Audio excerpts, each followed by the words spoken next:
What's going on, everybody? This is Antoine. Today, I'm going to walk you through how to add products to your Google business profile. And I'm going to show you this brand new AI image tool that Google snuck in there. All right, first things first, you want to go ahead and log into your Google business profile. You can go there by searching your business name or going to business.google.com. Once you're in your profile, all you got to do is scroll over to the right and click Edit Products. All you gotta do now is click Get Started. This is how it looks if you haven't added any products in there. It's pretty straightforward, right? All you gotta do is add the product name right here. You can create a actual category. If you're gonna have multiple categories, you can click create a category and pick that. You can have multiple categories. You can add the product price if you want. It's not required, but you can.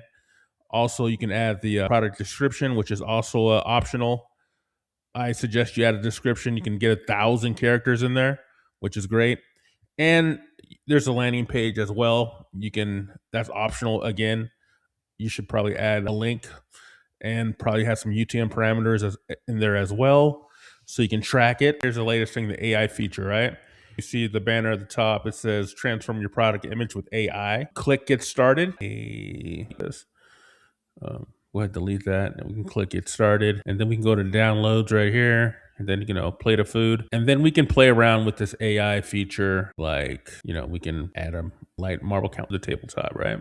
See how it looks. Hopefully you'll do it, and it gives you some ideas. So you don't need to hire a designer. So if you're a small business or restaurant and you don't have a designer on staff, or you don't, just take pictures with your iPhone or your Google phone, and you can do stuff like that, and then you can pick it, and which is pretty cool. So we can pick that one, and then we can add a image to the product, and you click OK, and boom, it's right there. So I just want to show you guys that feature. It's there. It's pretty cool.